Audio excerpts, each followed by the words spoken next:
You know, nothing hits the spot like a haunted house movie in the month of October. And this is one of the better haunted house movies you'll ever see.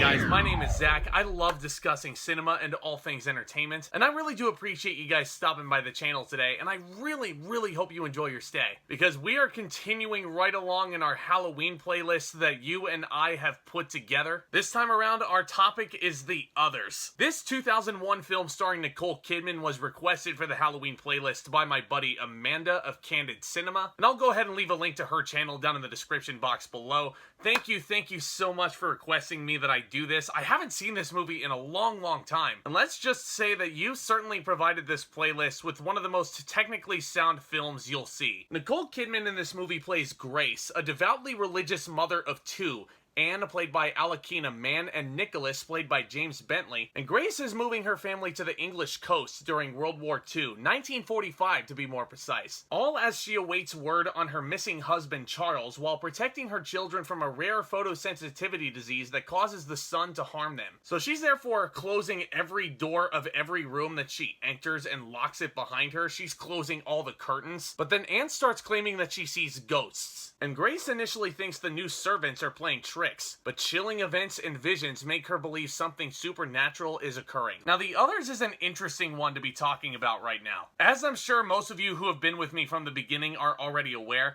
I really dig the paranormal shit. I mean, otherworldly beings being caught on film and ghostly beings lurking the hallways of haunted homes, that just hits different, you know what I mean? It's something that's always fascinated me, and The Others just might be the most fascinating story you will sit through throughout this entire playlist. Everything about this movie from the very beginning just captivates you. This is a gigantic puzzle of a film which all comes together the deeper you get into it. And this really does feel like a director's vision fully realized. Alejandro Amenábar, who also composed the musical score, takes this material by the scruff of its neck, and he takes us on a thrilling ride of some truly visceral imagery. I'm serious, guys. This movie is so intensely well shot. The house is embedded in fog for a good majority of the flick. Just how the light seeps into the house, how much light is in certain scenes. Go back and watch this film. They're only using minimal candlelight in certain moments as opposed to big sets of studio lighting. It's all so well done, and all these actors really do help this material get elevated to the next level. I would argue that Nicole Kidman has honestly never been better. As Grace, she was so damn real in this flick. There are things revealed about her character that are so traumatizingly real. Kidman definitely understands the stakes and levity of the situation her character is put into. I cannot commend this performance enough. It might be one of my favorite performances on this entire list, period. But that's not to say that every single performer wasn't good, because they are all on the top of their games. Fionnula Flanagan as our housekeeper, Mrs. Mills, is deviously secretive in this film. She really holds the key to what makes this film work as a story. And I'll give her credit, she was magnificent in this movie. Once she reveals the deep shit that's really going on in this house, like...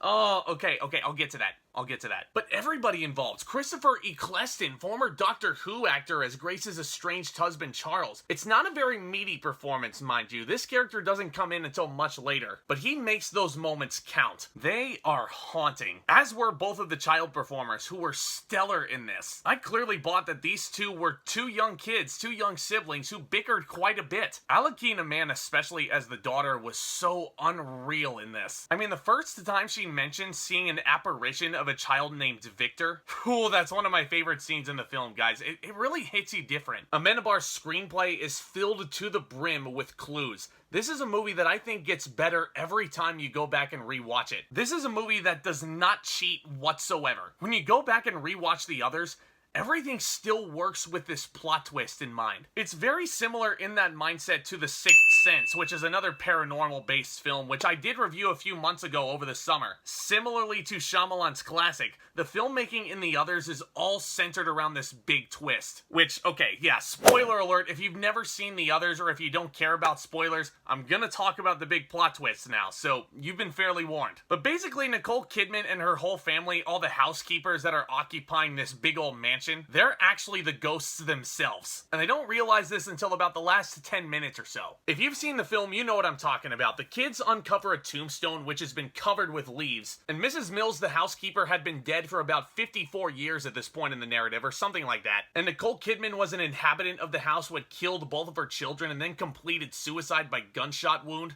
That is a mind-bending twist. Which, yeah, does feel eerily similar to The Sixth Sense, doesn't it? And that's not to say that the twist isn't effective in the others. It totally is. And the movie does a really great job of building itself around said twists, so that once the reveal actually happens, it's all the more terrifying. How about that scene where we see this old medium conducting a seance with the current inhabitants, and they're communicating with Anne and Nicholas, and Grace is then tearing up their notes on what the kids are telling them? Oh, it's such amazing filmmaking. I love seeing the papers just floating around in the air while Nicole Kidman is ripping them all off. And what would their child's name be, the current alive inhabitants? But Victor. Victor. Oh man, this is just such a smart screenplay, guys. I really dig the others. But that does bring me to my one nitpick with the others, and it's really getting down to the nitty-gritty here. Believe it or not, it's got nothing to do with the fact that this twist is eerily similar to what Shyamalan did in 1999. But Nicole Kidman basically has this whole monologue towards the very ending of this film, which basically explains the whole plot twist to the audience. And I kind of wish that Amenábar trusted his audience a little bit more. Like, imagine this whole finale without dialogue. I think that would have not only improved the finish of this film, but it really, I feel like, would have left a deeper impact on me as opposed to just having it all read out in front of me. I don't know, this could just be me and my hot takes or whatever, but I just feel like there was a little bit too much explaining at the end of this film. But I still really enjoy the others. I don't want to harshly nitpick this movie just based off of that. I cannot wait to go ahead and rewatch this thing again and again and again. If you've never seen this film, I would definitely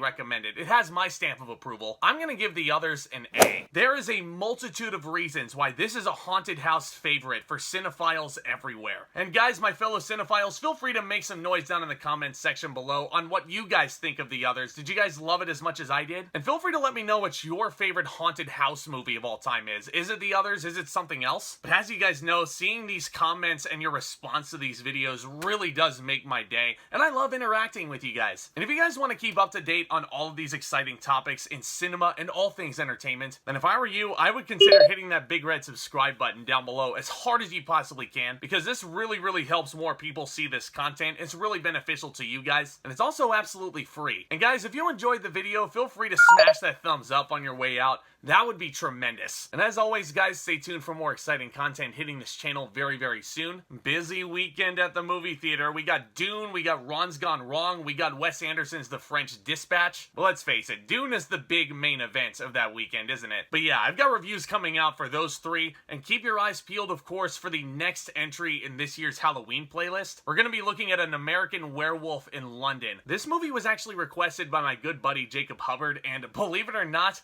I have never seen An American Werewolf in London. I know, but I'm about to remedy that in just a few short days, guys. Stay tuned for all this exciting content and much more. Y'all are the best. And with all that being said, back talk, commence.